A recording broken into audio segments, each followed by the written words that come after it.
Hey everybody, this is another session for mental well-being. Apparently 3 months have happened since I did the first one, and a lot has changed since then. George Floyd was after the first one, and then all the racial stuff coming up, police stuff coming up, more corona chaos, political things going on, schools going back. There is a lot going on. So gonna just go through the notes. Facilitated this a little bit earlier today. It is a beautiful sunny day on the wet coast of North America, and I'm just sitting out here in the grass grounding myself. So a few things you can do while you're listening to this. Find a comfortable space. You can listen, you can watch, you can be cooking. You may notice that there's energy moving, so that may take the form of yawning. Apparently everyone started pounding nails and use their power washer the minute I started recording it. So we've got stuff happening here. If at any point you're drawn to tap along, tap over the head, just over the center, left and right hemispheres, to get the brain to recognize the changes we're highlighting, or the communication breakdowns we're highlighting. Tap over the heart to store the memory of those changes. So reassess, and then embody those, and then we tap over the gut brain to reconnect all three brains, our feeling, our thinking, our heart. Works pretty well. Cool, so with that, we will get started. And this was a session for mental well-being. There'll be benefits for anybody who's watching. And again, you can watch, you can listen, just find a relaxing place, take some deep breaths. Let's go through what we got. First thing that came up was the lungs, and the lungs were holding grief around planetary change.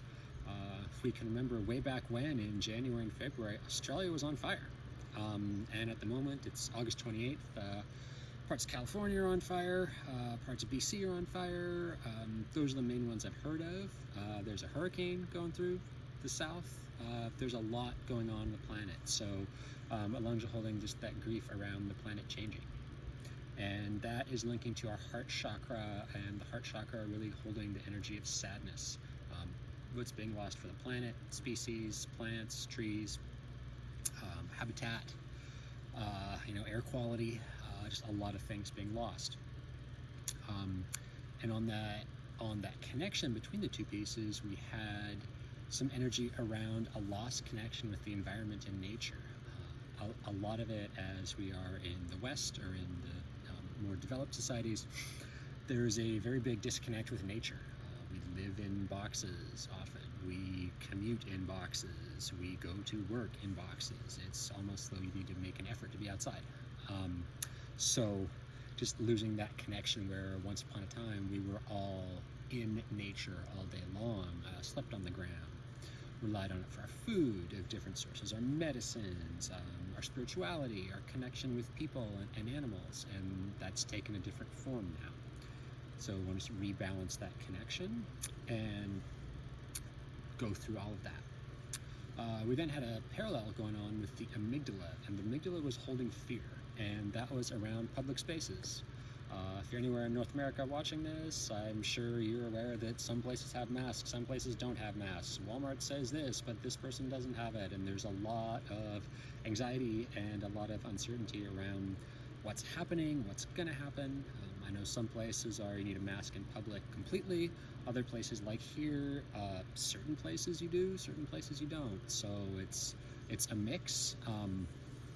And they're just that uncertainty, like, oh, is that person okay? Is that not okay? Why are they not wearing a mask?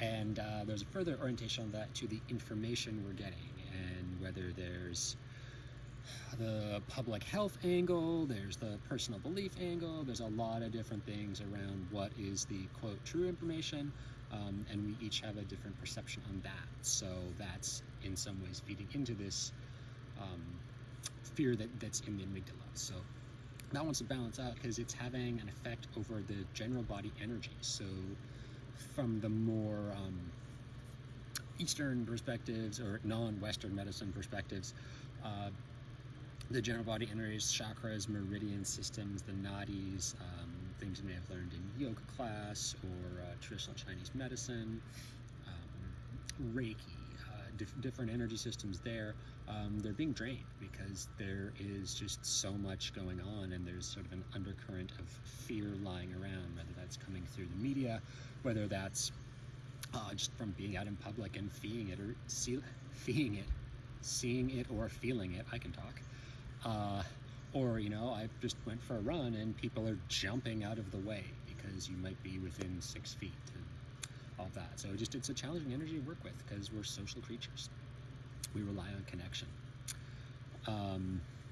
And those energies that we all have, like we're depleting them faster because there's so much up, like, hey, walls up, don't come close, don't talk to me, don't interact with me. It's challenging. And that was also connecting to the pineal gland, and the pineal gland has a role in melatonin production. And with being exposed to all this fear energy, or having so much anxiety and uncertainty over going grocery shopping, going to school, going to or from the workplace, hopping on a bus, that there's a lot of cortisol production in relation to that, as we're wondering what's going to happen, or is that person going to freak out, or why is that cashier all of a sudden screaming at me? So just that cortisol is really draining it, and that wants to balance and release itself out. So if you're drawn to it, just take your hand, take some nice deep breaths, tap over the head a few times, over the heart, your boss shirt, and then you can't quite see it, but I'm just tapping with my butt. Okay, that then wanted to flow into our sight and looking at the subtle sense of sight. So that incorporates anything other than the physical sight. So we're looking at seeing an opportunity, seeing a door open, seeing a door close, seeing the potential in a new partner or in a date. All of that. So that subtle sense, and also connected to the perspectives that we have. Everyone is the collection of experiences, and my experiences are different from literally everybody else's, as are everyone else's from everyone else's. So our beliefs and our experiences to some degree affect our perception of what's happening. So I can be sitting here in the shade, somewhere around 70, 75 degrees, or 20, 22 Celsius. That's a little bit low temperature for me, but a lot of people in this part of the world, that's too hot. So it's all in our own perspective. So we want to have our subtle sight, and the world. It's how we see the world, formed by what we're reading, what we're seeing on social media, what our friends are talking about, what the news is showing us. And that has a connection with the cerebral cortex, and the idea that if you think it will become true. So if I think I'm inept at something, then I will probably be inept at something. If I say, hey, I want to go and challenge myself, I think I can finish this task, you can do it. I really like this idea, this person's got a really cool job and they have an MBA, I'm going to go get an MBA, and you go and do it. So that wants to shift. We'll tap that out, and if you can visualize this was really cool. There was a cascade of colors, the colors of the rainbow, and we see such a small, narrow spectrum of visible light with our human eyes. Birds see much more, dogs see totally differently, other animals see UV. So it's a really cool analogy as well for me. I am perceiving this small, narrow band of possibility that's out there.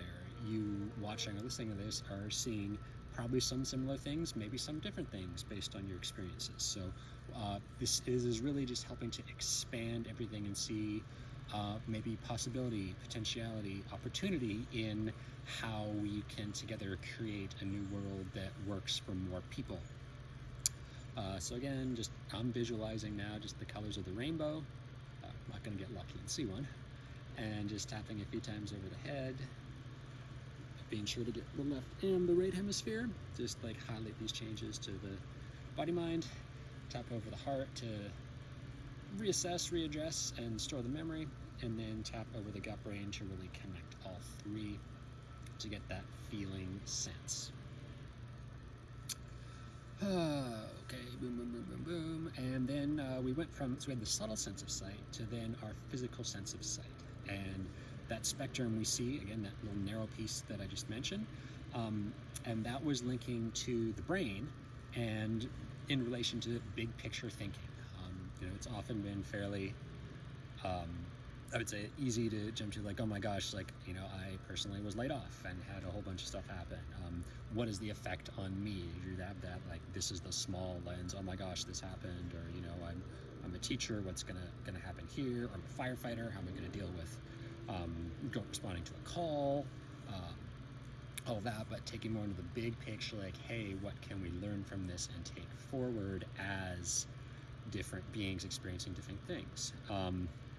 And with that big picture thinking, we also have a drain on our brain power of rehashing the minutia of different events or experiences. So we want to really start looking at how can we collectively work towards the big ideas like racial integration, not killing each other for looking different, having different beliefs. What are the social changes that are going to come in and be goods from this collective, fairly traumatic experience that everybody's had since March? And then that had a further orientation to distraction through the media and different types of ways things are controlled through advertising, or viewpoints are shaped with advertising, with movies, with, we see all the, it's interesting seeing all of the racial inequality things come up in light of so many programs on television being based around the NCIS saving the world and Law and Order saving the world and all these, quote, bad guys being out there. And then we see what's happening in real life. So that's going to balance that out. Tied to that as well, we have an emotional release of the emotion of rage in the kidneys. And just the rage, like, can't we all just treat each other nicely? Can't we all respect each other? Can't we all be kind and compassionate? And that's suppressing some of the actual things that we could be putting energy towards with the manufactured ones. Like, you must not like this person because they vote red and you vote blue. Or you must not talk to this person because they physically look different than you. Or that's a weird language, or et cetera, et cetera. And that emotional release, just releasing that rage out, because at some level we all know we can get along and we're all humans. That's opening the energy meridians in the body, so everything will cycle through. It'll be a big energetic cleansing and flushing out. We're then jumping into the feet, and just a feeling that we're a little bit off kilter, a little bit shaky. The steps that a lot of us are going to be taking forward in the spring and summer didn't happen because stuff got canceled, stuff got rearranged. So there's a big mental piece of, like, how do you stay motivated if you were training for something, or ready to go back to school, or going to have your wedding, going to take your dream trip, and you've been in the same backyard for the past 6-ish months. And again, that shakiness on our feet is like, where do you stand with all the things that are happening? Black Lives Matter, masks or no masks, what should school look like going back? How's voting gonna work?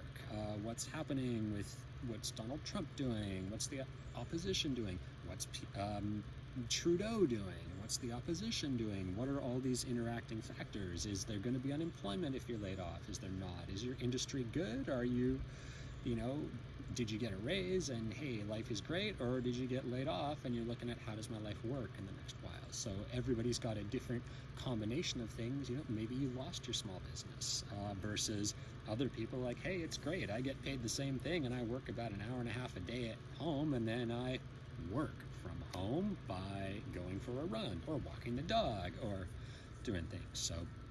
So many differences that each person's got a little bit different, and all of our experiences are a little bit different. So that wants to shift because a lot of it has changed our social dynamics and the interactions that we've had, that's having an effect on our mental health. And that was linking to the concept parasites and just energetic parasites. You know, most of us are really fairly aware of, hey, I'm around this person. Wow, I feel great around this person. Oh, I don't feel so good being around this person, or this person's always complaining, or that. So just the energy feeding off of the fear and the low vibration and the public shaming, etc., etc. So that just wants to balance itself all out. And again, we're going to go with the rainbow metaphor of just, if you can visualize a rainbow in your mind's eye, maybe you're going to get lucky and look up and see a rainbow. And the closest I've got is some maple leaves that are changing, but just going to visualize the rainbow and tap over the head, the heart, and the gut brain again. Feeling some energy shifts there. And from there, we're going to pop into hydration of the spleen. And at an energetic level or a conceptual consciousness level, the spleen has some roles in purification and immunity, and just wanting to be releasing what doesn't serve us and building up our own power. Having water in there really helps us do that. And that's also going to link to the hydration of the immune system, because a lot of the chemical reactions that are happening in our body rely on having water or hydrogen, oxygen to happen within there. And we're also going to link to the hydration of the thymus and its role in immunity, because there's a lot of things that we can do to benefit our immunity that don't depend on stay by yourself, wait for a vaccine. You know, we can get fresh air, we can eat healthy organic foods, we can take supplements for nutrients that we're low in. There's a lot of things we can do just to build up our own immunity and our own resiliency. And that is going to have a tap out, and it's really cool because from the chakras perspective, we have the third chakra, the solar plexus chakra, and that color is yellow. And we've got the yellow energy coming in as we're building our immunity. We're building our own personal power and resiliency around, being exposed to all the different environmental things we're exposed to, social things we're exposed to, policy or procedure-wise or legal-wise, governmental orders and things. So that's going to help just tap everything out and have the power for ourselves to start to build our own immunity, not wait for someone else to do it for us. Build our strength, build our resiliency. So again, I'm just going to visualize yellow this time and tap a few times over my head, a few times over my heart, and a few times over my belly button. And that is all moving itself around. That is the end of the session for now. I'll be doing another one probably in the next 3 to 4 weeks or so. We'll see what the back to school here brings. Everything. There are a couple things that we can do to help facilitate this session and help to enhance our well-being. We did a couple hydration balances, so it's always a good idea after a massage or any Reiki, any type of energy work, to stay hydrated. But especially with this hydration, suggestion would be just to drink as much water as your body feels called for. You don't need to go and drink my entire liter of Great Basin at any point, but whatever you feel drawn to, just to make sure that we're flushing things out of the body. Energy releases, just having some fresh water in there. And then another thing that can help facilitate this, journaling is a very helpful exercise, whether we're looking to get to the root of what's bothering us or start to write out our dreams. If it resonates with you, journaling out what you'd like to be, what you'd like to do, how you can contribute to creating a more inclusive and